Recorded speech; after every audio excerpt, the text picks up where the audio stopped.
Welcome to another episode of Whitetail Rendezvous, coming to you 6 days a week as we interview whitetail experts and hear their traditions and personal stories of the hunt. Learn more about the latest gear, discover proven tips, and the latest strategies so you can make your next hunt a success. Now here's your host, Bruce Hutchin.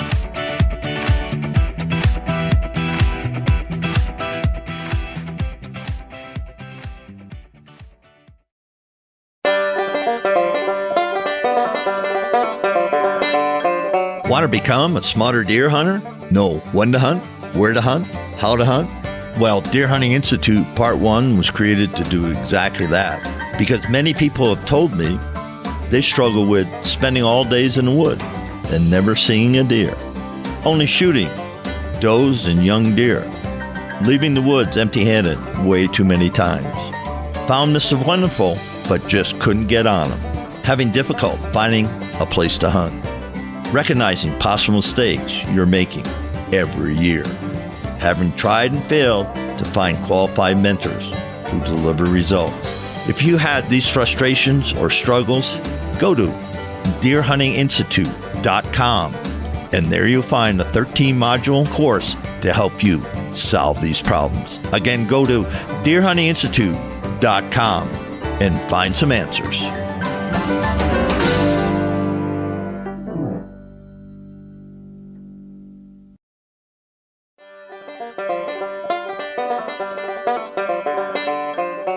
Welcome to another Wednesday Spotlight on American Outdoor News with editor Chris Avena. Chris, welcome back to the show. Thanks for having me again, Bruce. Always a pleasure to be here. Yeah, folks, Chris has really developed a great digital magazine, and he's going to share what's coming up in the September issue. But before we get in there, I wanted to talk about something that's really heating up across the outdoor world, and that's R3 stands for recruit, retain, and reactivate hunters. As everybody knows, we're losing hunters. And one thing that people in the podcast world and in the media world are doing is helping people figure out that hunting isn't hard, hunting is good, the meat's good, and we're trying to create a buzz that, hey, I want to find out what this is about. So, Chris, please share with the listeners what American Outdoor News is doing to promote R3. Well, American Outdoor News basically embraces everything outdoors. It's not just a hunting publication. There's fishing, hiking, shooting sports. So it really promotes getting people back into the outdoors, not just hunting. We love to get young people back out to the range, get them involved in shooting sports, get them out into the woods, whether you're quadding, fishing, boating, something, just to get people back out into the outdoors. And whether they hunt, that's great. If not, maybe there's an interest that can ease into the hunting. So we're always looking to promote new people into the outdoors, and some of the stories that we publish, maybe that can help some of these people open their eyes to what exactly we do as outdoorsmen and just open the door, and maybe they can live vicariously through some of these people's eyes by reading some of their stories or watching some of the videos. And maybe that'll just pique their interest and get them back out there. When you think about your upcoming September release, tell us some of the stories that would actually do what you just said. Well, Larry Wizoon, Mr. Whitetail, has been so gracious and accommodating. He's been writing for me since I started the magazine. He just submitted an article to me called The Whitetail Experience. No better person to read about whitetail hunting than Larry Wizoon, Mr. Whitetail himself. So we got that to look forward to. Our cover story, Melissa Bachman, we did a pretty nice interview with her. So she'll be on the cover. And Melissa's always a gracious host and always revealing about what she does, how she does it. She's come under fire in recent years from anti-hunters, how she overcame that, things of that nature.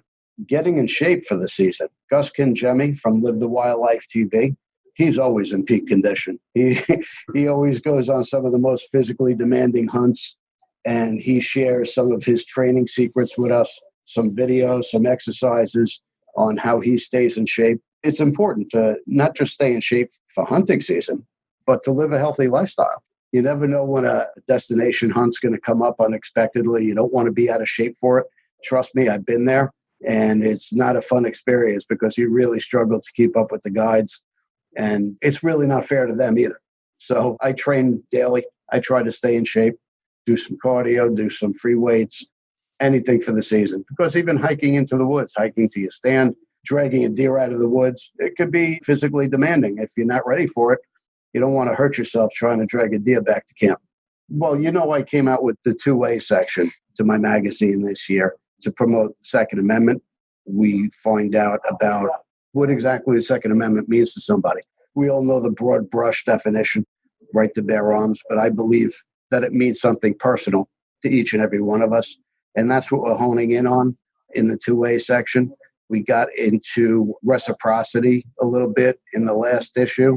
The summer issue is out now, so you can check that out. We have some comments from Donald Trump Jr., as well as some other well-known outdoorsmen in that section. And we will have something about the DC Project in our fall issue. Now, the DC Project, it's basically a non-for-profit, nonpartisan initiative that establishes relationships with local legislators. It's a women's Second Amendment, pro-Second Amendment group. And they recently went to Washington. They had one woman from every state, people like Mia Anstein, Becky Lou Laycock, and some tremendous people in the industry, some really remarkable women that actually went to the Hill. They went to the Capitol to meet with their legislators and say, hey, we're regular people. We want our right to bear arms.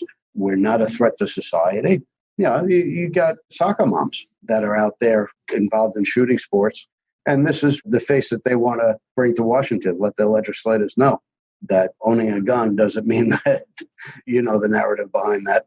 When you think about all the things you did, I see your magazine covers behind you. How many editions have you published so far?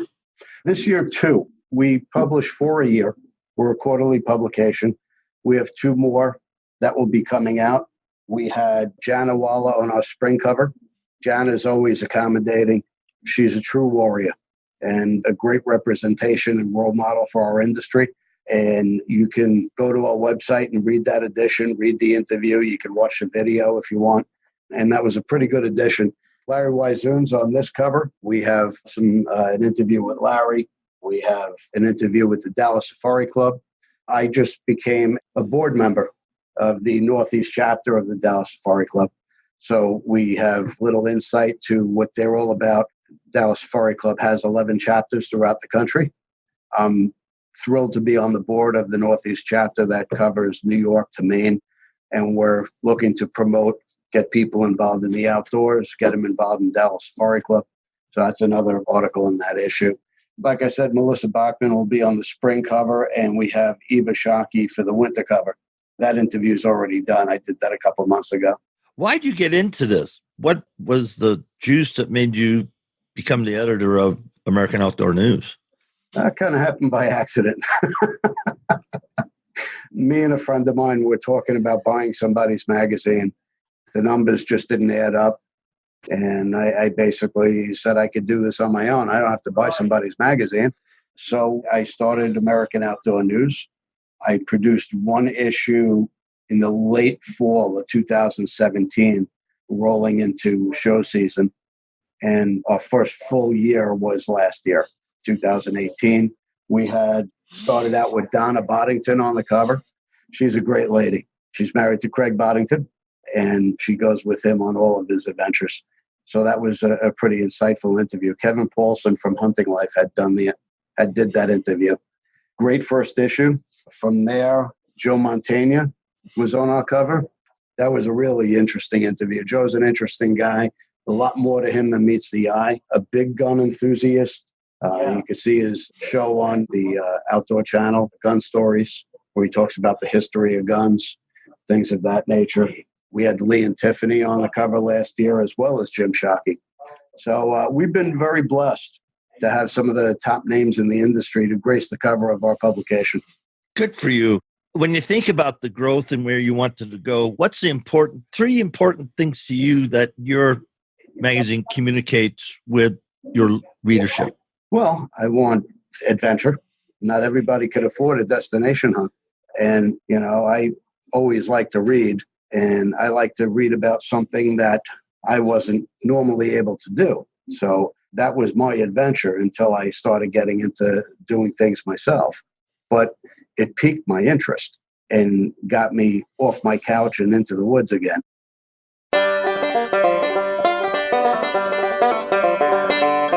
Do you want to become a smarter whitetail hunter, knowing when to hunt, where to hunt, how to hunt?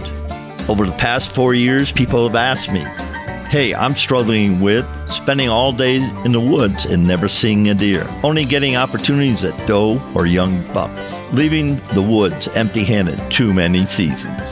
Located the deer of a lifetime, but just flat out missed. Having difficulties finding a place to hunt, recognizing mistakes that you're making over and over again, and you want to eliminate them. Having tried and failed to find qualified mentors. Well, you've come to the right place. Why? Because Deer Hunting Institute Part 1 was created by me, Bruce Hutchin. It's a 13-module course that'll talk about being lost in the deer hunting forest.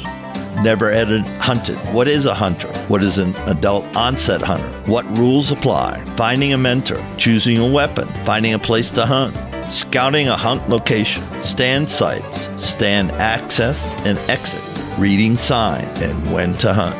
All these are available for you at deerhuntinginstitute.com. Go now to deerhuntinginstitute.com and sign up for the best deer hunting course in America.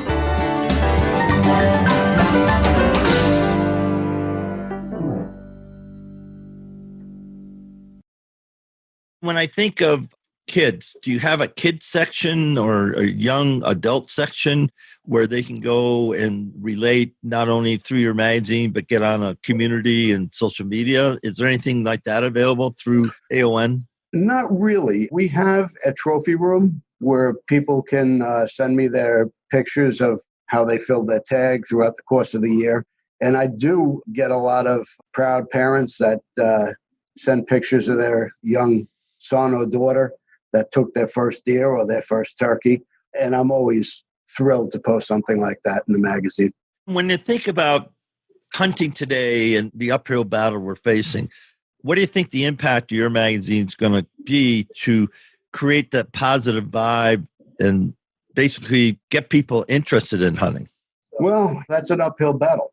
We don't only have to worry about the antis that are always coming after us about what we do and the lifestyle we lead, but hunters ourselves, we're our own worst enemy. Bow hunters don't like crossbow hunters. Rifle hunters don't like bow hunters. You should just band together. There's strength in numbers. We all love to be outdoors. We all love to hunt. We love to share the hunting camp with our friends. That's what it's all about. I don't care if you hunt with a slingshot. I'll support you. And that's what it's about. We want to support the outdoors. We want to promote the outdoors. We want to bring adventure to people. And I think we have some really exciting content. Some of the best people in the industry have written or do write for American Outdoor News. Jeff Fuller from Sporting Dog Adventures writes for me in every issue. Gus Congemi, Live the Wildlife TV. He is always on some of the most strenuous and physically demanding hunts. Very exciting guy to watch. You can watch a show on the Pursuit Channel. He writes for me regularly. The Boddingtons, Craig Boddington, Brittany Boddington have both written for me. Larry Wizoon writes for me. And it goes on and on. I've been very fortunate. And content-wise, I think it can't be beat. I think it's outstanding what some of these people have submitted. And I just hope that people enjoy reading it.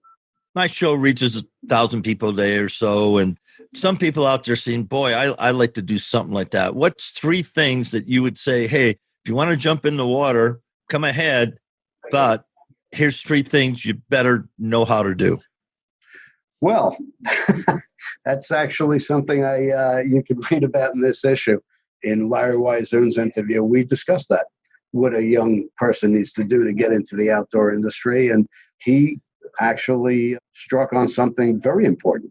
It's great to love the outdoors, but it's a business. You better take some business courses and know what you're doing because, yeah, you can produce a show, you can produce a magazine or a website, but How are you going to monetize it? How are you going to make money? It's about making a living doing what you love to do. So take some business courses, take some writing courses, and get a solid background behind you to really move it forward and monetize your business.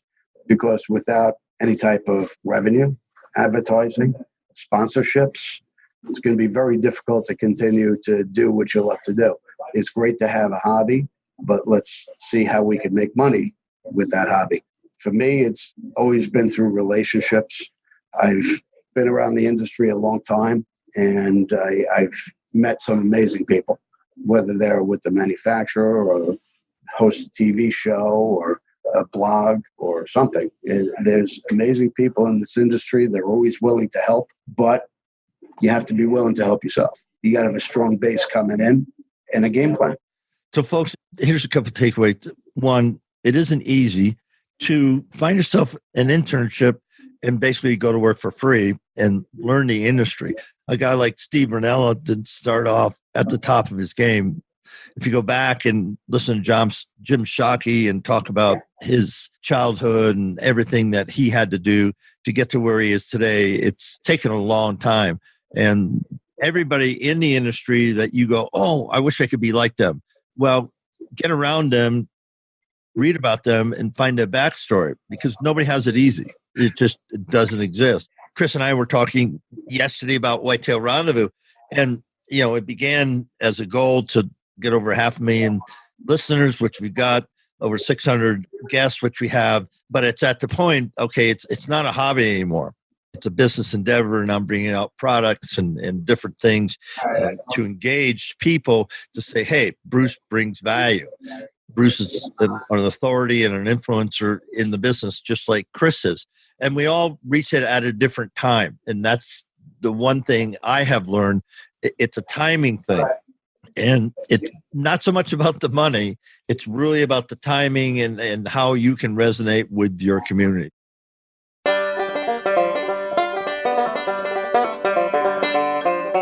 Hey, thanks for listening to the show tonight. Before we go, can I take a moment and say thank you? Listen, as we started the Whitetail Rendezvous podcast journey, we had no idea what to expect. But after 4 years, we received a ton of feedback from our over 400,000 listeners and climbing to 500,000. Speaking of which, we are now closing in on over 600 featured guests. Thank you. And a quick shout out to all those who have left an iTunes review and your feedback. I get those and really appreciate it. And it's awesome to see what you have to say, and we do read every single one of them. And I just want you to know that I am incredibly grateful for your kind words regarding the show. And all of the ratings and reviews help us attract more listeners. And if you're one of those new listeners, welcome. Great to have you. By the way, if you haven't taken the time to rate and review our show and like the Hunting on Private Land strategy on how to get permission to hunt a private property, go to whitetailrendezvous.com as a special gift for just rating and reviewing our show. When you get there, look for the start button to get the details. Listen, I'll share you the top technique from some of the top hunters in the country on how do they get permission to hunt on private land.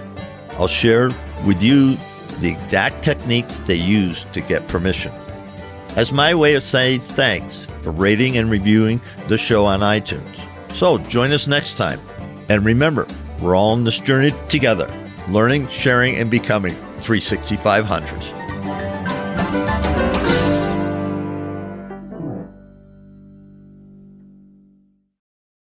Yeah, I agree with you. If you want to emulate somebody, find out the steps they took to get to the position they're at. They already laid out the blueprint on how to get there. Just follow exactly what they did and you'll reach your goals. So where's next? What's next for American Outdoor News, Chris? Well, we're always trying to introduce new sections to the magazine. The 2A section was new this year.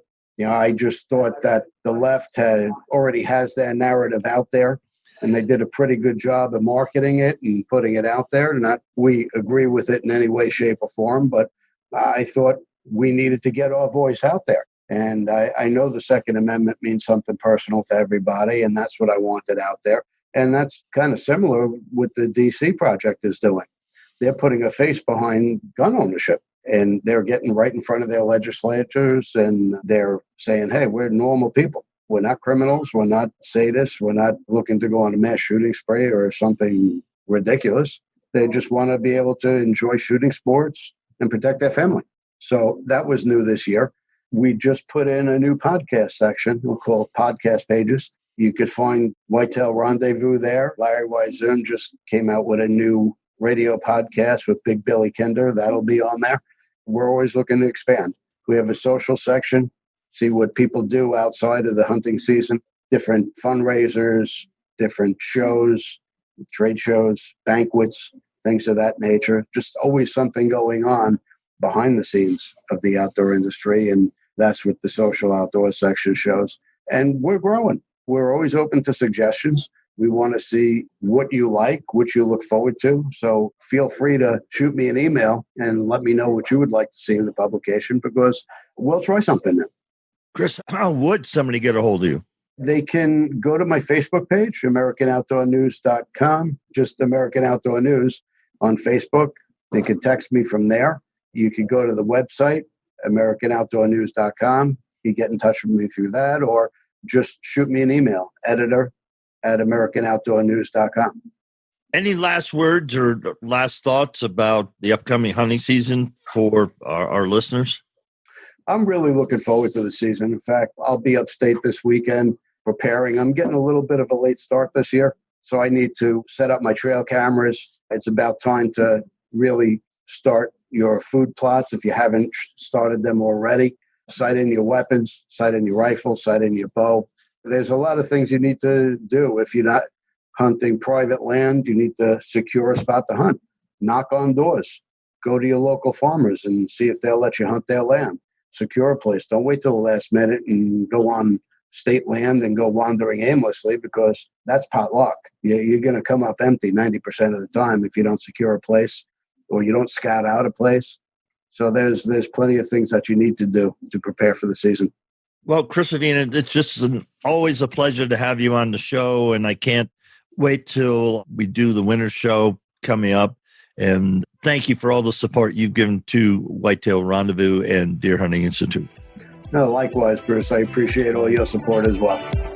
Thanks for joining us. Be sure to tune in tomorrow for another episode of Whitetail Rendezvous, where you can listen and learn from the experts so you can be more successful on your next hunt. Until next time, listen, learn, and succeed.